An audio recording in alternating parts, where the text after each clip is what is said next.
Hoy te vengo a hablar de qué hace falta para tener una fe inquebrantable y alcanzar grandes cosas para Dios. ¿Cómo podemos desarrollar esa fe inquebrantable? Esa fe que no importa lo que tengamos de frente, lo que tengamos que enfrentar.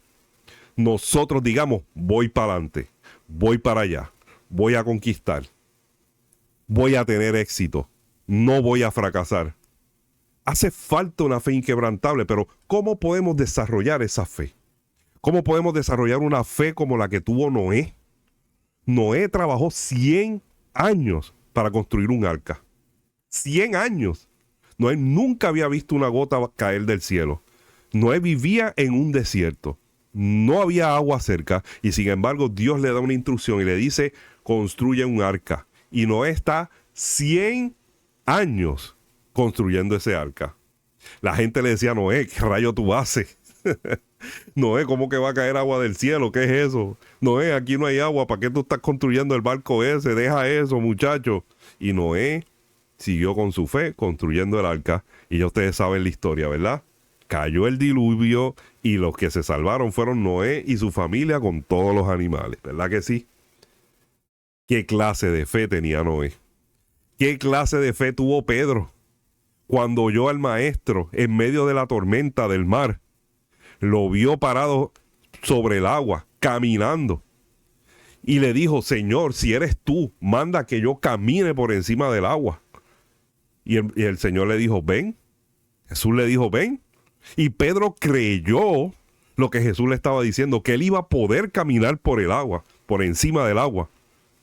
¡Qué locura!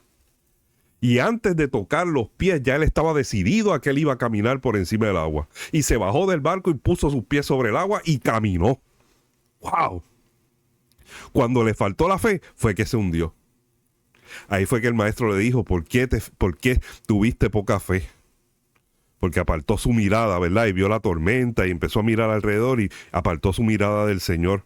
Pero mientras tuvo la fe inquebrantable de la que yo te estoy hablando, ese hombre puso los pies sobre el agua, no le importó y caminó. ¡Wow! ¿Te gustaría tener ese tipo de fe? La fe que tuvo Abraham cuando Dios le dice, sal de tu tierra y tu parentela y vete a la tierra que yo te voy a mostrar, sin saber para dónde iba, con un montón de preguntas, pero ven acá. Si él vivía en un sitio donde había muchos dioses, donde eran idólatras. Y entonces yo me imagino a la esposa preguntándole, ¿qué Dios fue el que te habló? ¿Cuál de todos? Y Abraham, Dios. Ok, ¿y qué te dijo? Bueno, me dijo que me mudara. ¿A dónde nos vamos a mudar? No sé. ¿Pero Dios no te dijo? No, no me dijo. Me dijo que caminara y que él me iba a indicar cuál era el sitio. Ah, bueno. Yo imagino esa conversación incómoda con la esposa y él agarrando a su esposa y agarrando de sus siervos y saliendo a sabe Dios a dónde. Él no sabía para dónde, caminando hasta que Dios le dijera. ¡Wow! ¿Cuántos de nosotros podríamos salir de nuestro pueblo a otro país simplemente a caminar por fe porque Dios lo diga, sin saber dónde nos vamos a establecer ni nada? Hace falta fe. Esa misma fe también, inquebrantable, que te vengo a hablar, es la que tuvo David. David, un joven menospreciado, que cuando el profeta Samuel fue a ungir a una persona, ¿verdad? Dios lo manda a la casa de Isaí, a ungir a uno de los hijos de Isaí para que sea el próximo rey de Israel. Sacaron a todos los hijos de Isaí, menos a David. Y fueron uno por uno, y Dios le decía, no, no, no, no. 7 hermanos. Hasta que Samuel le dice, ven acá Isaí. Pero Dios me dijo que viniera aquí, que ungiera a uno de tus hijos. ¿Tú tienes algún otro hijo? Ah, diache. Yo tengo a David por ahí, está en el campo para allá con las ovejas. ¿Por qué no lo llamas? ¿A David? ¿Para qué? Llámalo. El menospreciado, el más pequeñito, cuando llega, Dios le dice, porque yo miro el corazón, no miro lo exterior. Oye, y es que Dios tiene un propósito con cada uno de nosotros. Es imposible que nosotros creamos que estamos en este mundo sin ningún propósito, sin ninguna razón de ser. Cuando desde los planetas, las estrellas, el cielo, el universo, el espacio, todo tiene un propósito. Aún las partículas más pequeñas, microscópicas, las células, los átomos, las moléculas, tienen un propósito. Los árboles, todo lo que está en el medio, los árboles, los cielos, la tierra, los animales, todo tiene un propósito. ¿Cómo tú me vienes a decir a mí que tú no tienes propósito? Es imposible que pienses que tú no tienes propósito. ¿Ok? El mismo Dios que creó propósito para toda la creación, también tiene un propósito para ti. Un propósito único. Un propósito que solamente te asignó a ti. Lo que pasa es que muchas veces la falta de fe nos impide poder alcanzar el propósito de Dios en nuestra vida. ¿Ok? Hay que aplicar una fe inquebrantable para poder alcanzar el propósito de Dios. Y volviendo a David, siendo un muchachito, lo mandan a llevarle almuerzo a los hermanos, porque los hermanos eran guerreros, estaban en la guerra, eran parte del ejército de Dios. Y David era un simple pastor de ovejas. Y cuando David le lleva el almuerzo allí a los hermanos, los mismos hermanos le dicen: ve acá, David, ¿a qué tú viniste? ¿A ver la guerra?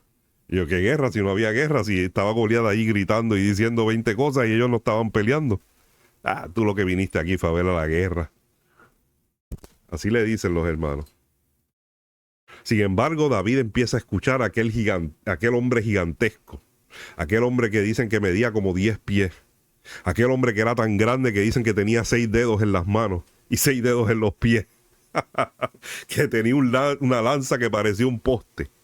Gritarle al ejército de Israel: ¿quién de ustedes va a venir a pelear contra mí? Si alguien me gana a mí, nosotros vamos a ser sus esclavos. Pero si yo les gano a su campeón, ustedes van a ser nuestros esclavos. Imagínense eso. Y David escuchando al gigante decir, y escuchando al gigante hablar, y decir 20 cosas. Vamos a hacernos la película, ¿verdad? El ejército allí, todos temblando, todos diciendo: diantre, ¿quién va a pelear con este? Nadie se atrevía. Miren, si nadie se atrevía, que el rey dijo: pero ven acá, nadie va a pelear con él. Al que pelee con él y le gane, yo le voy a dar riquezas. Yo le voy a dar a mi hija. Dios ofreció a su hija. Le voy a dar a mi hija como esposa y su casa no va a tener que pagar más impuestos. Miren qué cosa.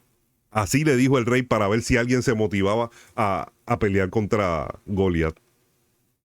Nadie se atrevió. Nadie. Todo el mundo miraba al hombre gigantesco fuerte ese, porque ese era un paladín, dice la palabra. En aquel tiempo los ejércitos escogían a un paladín, a un campeón. Ese campeón muchas veces peleaba la guerra por el ejército. Hacían este pacto de que iban a pelear un paladín de un ejército contra el otro paladín del otro ejército, y el que ganara, ganaba la guerra. De esa manera moría solamente una persona en la guerra y no moría nadie en los ejércitos. Con una persona que muriera se decidía la guerra. Y ese era el paladín, ese era Goliat. Goliat mataba a los paladines de otros ejércitos. Dice que él era entrenado para matar gente desde su juventud. Le dijo el rey Saúl a David: ¿cómo tú vas a enfrentar a ese tipo, muchacho? Tú eres un niño, tú eres un nene. Y él es un hombre enfrentado, entrenado para la batalla, entrenado para matar gente desde su juventud. Te vas a enfrentar a él, en serio. Nota el calce. Cuando David escuchó que los soldados estaban diciendo: mira, aquel que le gane a Goliat, le van a dar riquezas, le van a dar a la hija del rey y no van a tener que pagar impuestos. David dijo: ¿cómo? ¿Cómo? ¿En serio? Y fue a donde otro soldado y le preguntó: ¿qué es lo que le van a dar al hombre que le gane a este gigante? Ajá, le van a dar riqueza, le van a dar la hija del rey y no van a tener que pagar impuestos. ¿Oh, sí? Y fue a donde otro testigo más. Dice que uno lo mencionó y le preguntó a 2 testigos más. ¿Por qué? Porque en aquel tiempo el pacto Y vamos a hablar del pacto para nosotros conocer cómo podemos desarrollar nuestra fe inquebrantable. El pacto decía que si 2 o más testigos decían lo mismo, es porque era cierto. En aquel tiempo no habían cámaras, no habían grabadoras, no había nada que pudiera grabar, ni siquiera escribían casi. No sabían escribir, solo algunos, los escribas solamente. Y no había manera de documentar. Así que la manera en que se llevaban a cabo los pactos era a través de testigos. Y David se aseguró de que los testigos dijeran la misma historia, porque si los testigos estaban diciendo la historia, entonces el rey se tenía que ver obligado a cumplirle. Y David tuvo una motivación. David sabía que le podía ganar ese gigante por la fe que tenía. Y dijo, vamos a hacer esto. Y fue a donde Saúl y le dijo, yo voy a ganarle al gigante. Y Saúl le dijo, no, tú no. ¿Cómo tú vas a pelear con él? Y le dijo, porque yo, cuando el león va a perseguir a mis ovejas, yo lo persigo y lo mato. Y cuando viene el oso también, yo lo persigo y lo mato para cuidar a mis ovejas. Y este gigante no es diferente a ellos. ¿Qué se cree este gigante incircunciso? Eso era lo que decía David. David creía en el pacto que Dios había hecho con ellos. Y vamos a hablar un poco del pacto. David creía en lo que él escuchaba más que lo que él veía. ¿Por qué? Porque David recordó el pacto que Dios había hecho con Abraham y con su pueblo. Ese era la clave para que David tuviera la fe inquebrantable que tuvo. Recuerden que en Romanos 10:17 dice que la fe viene por el oír y el oír de la palabra de Dios. Y 2 Corintios 5:7 dice que nosotros andamos por fe y no por vista. ¿Por qué les digo esto y lo meto dentro de esta conversación? Porque muchas veces nosotros estamos oyendo a Dios diciéndonos algo que tenemos que hacer, pero no estamos viendo que eso que Dios está diciendo sea cierto. Entonces empezamos a dudar. Ahí es que nuestra fe empieza a dudar. Pero la palabra dice que la fe no viene por vista, viene por escuchar. Si nosotros hiciéramos un viaje y le pidiéramos a Dios, Dios, llévanos al Génesis, llévanos al principio, cuando tú creaste los cielos y la tierra. Y de momento estamos allí y la tierra está desordenada y vacía y todo está en oscuridad. De momento la voz de Dios dice, hágase la luz. Y entonces se hace la luz. Primero escuchamos el comando de Dios, lo que Dios está hablando, lo que Dios está diciendo, y después entonces vemos el resultado. Por lo tanto, por eso es que la fe viene por el oír. Porque muchas veces no vas a ver lo que Dios está hablando, lo vas a escuchar, porque con la voz de Dios y con nuestra fe es que vamos entonces a ver el milagro. Cuando los enfermos iban a donde Jesús y creían en la palabra de Jesús y que Jesús los podía sanar, entonces Jesús les decía, tu fe te ha salvado. Antes de ser sanos, ya ellos creían que Jesús los podía sanar y se acercaban a Jesús, y cuando se acercaban a Jesús con fe, entonces se producía el milagro. Entonces ellos veían lo que ellos estaban creyendo. Por lo tanto, no podemos empezar a ver para entonces creer. Como dijo Tomás, tenemos que escuchar primero. Y si estamos escuchando, tenemos que tener la certeza y la seguridad de que lo que estamos escuchando va a suceder. Así que David, volviendo a David, se estaba acordando del pacto que Dios había hecho con el pueblo de Israel. ¿Por qué? Porque él había escuchado de ese pacto. ¿Y cuál era el pacto? El pacto decía que aquel que te bendiga será bendecido por Dios, y aquel que te maldiga será maldecido por Dios. Por lo tanto, si vamos a hackear un poquito esa mente de David, vamos a entrar allí, vamos a pasar el firewall y vamos a llegar allí a la base de los datos. Cuando David dijo, ¿quién es este gigante incircunciso de todos los insultos, de todos los epítetos, de todas las cosas que David le pudo haber dicho. Le dijo incircunciso, lo que estaba diciendo, ¿quién es este que no tiene pacto con Dios, que está amenazando a los que sí tienen un pacto con Dios? David estaba viendo que él estaba maldiciendo a aquellos que tienen pacto con Dios y estaba recordando que Dios dijo que aquel que te maldiga será maldito. Por lo tanto, él estaba diciendo, yo sí tengo pacto con Dios y él no. Por lo tanto, Dios está conmigo y yo tengo todas las de ganar. Yo no estoy mirando lo grande que es, no estoy mirando lo fuerte que es, ni toda la habilidad que tiene para la guerra. Yo estoy mirando que el que está conmigo es más grande que él. Esa era la mente de David. Y si vamos a ver un poquito más a lo que David se estaba recordando cuando habló del pacto de la circuncisión, fue un pacto que Dios hizo con Abraham.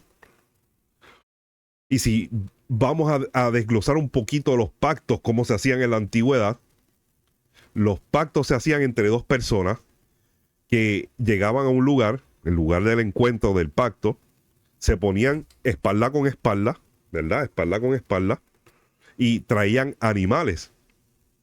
Y cada uno sacrificaba sus animales. La palabra pacto viene de partir. Por lo tanto, cada cual no solo sacrificaba el animal, sino que lo partía, lo cortaba en pedazos. Y dejaba los pedazos allí en el piso, con la sangre derramada. Y una vez ellos sacrificaban sus animales y los cortaban, les daban una vuelta a los animales y quedaban ellos mirando de frente, ¿verdad? Cada cual estaba de espaldas, daban una vuelta y se quedaban mirando de frente.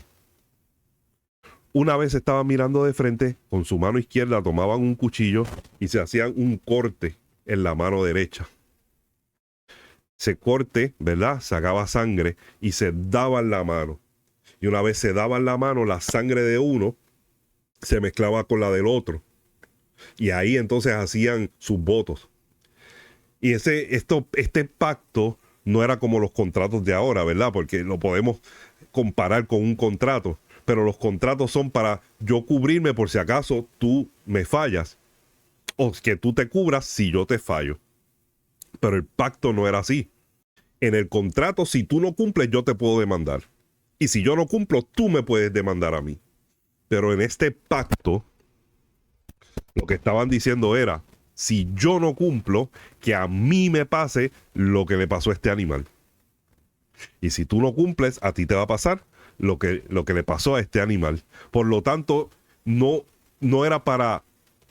El pacto no era de desconfianza con el otro, sino era para ellos mismos. ¿Ok? Si yo no cumplo, que a mí me pase lo que le pasó a este animal. ¿Ok?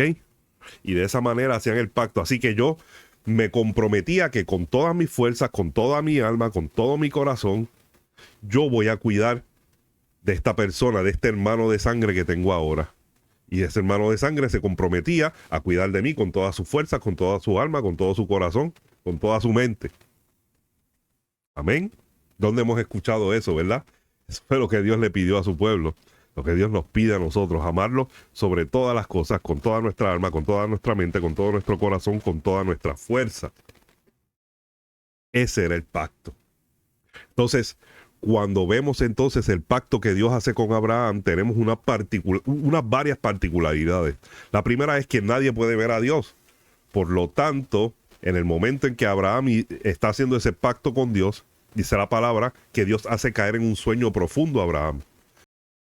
Y mientras Abraham está dormido, entonces Dios le habla y le da el pacto. Y es que le dice que va a ser de él una gran nación, que aquellos que los bendigan serán bendecidos y aquellos que los maldigan serán maldecidos. Ahí es que Dios hace el pacto con él. Pero Abraham está dormido, miren qué cosa. Entonces, ¿por qué Abraham está dormido? Esto es como hacer un pacto con los ojos cerrados sin leer un contrato, ¿verdad? ¿Cuál es el contrato? Lo firmo y ni siquiera lo mire. Yo no sé lo que tú me estás diciendo. Sin embargo, ahí es donde Dios muestra su fidelidad. Porque a pesar de que él sabía que Abraham no le podía estar prestando atención, él iba a cumplir al pie de la letra, aunque Abraham ni siquiera supiera qué era lo que se estaba comprometiendo. Amén.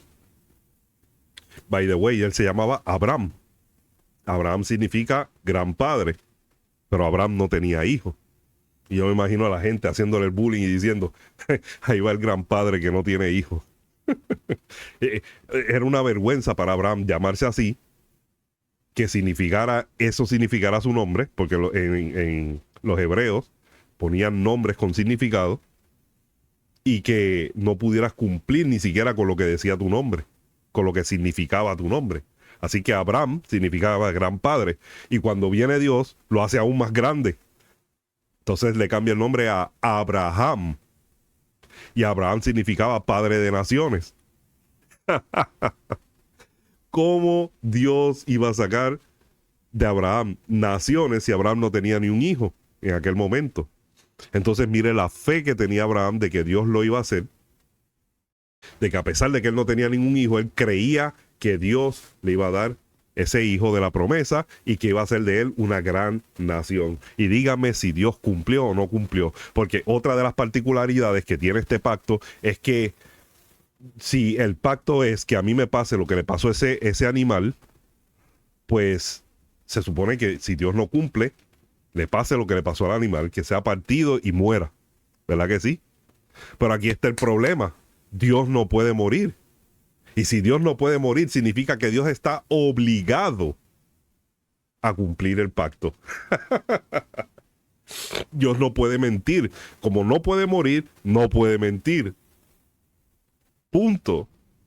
Y eso era lo que David, si hackeamos la mente de David y nos metemos ahí, es lo que David está pensando. Dios hizo un pacto conmigo, Dios no puede mentir porque Dios no puede morir.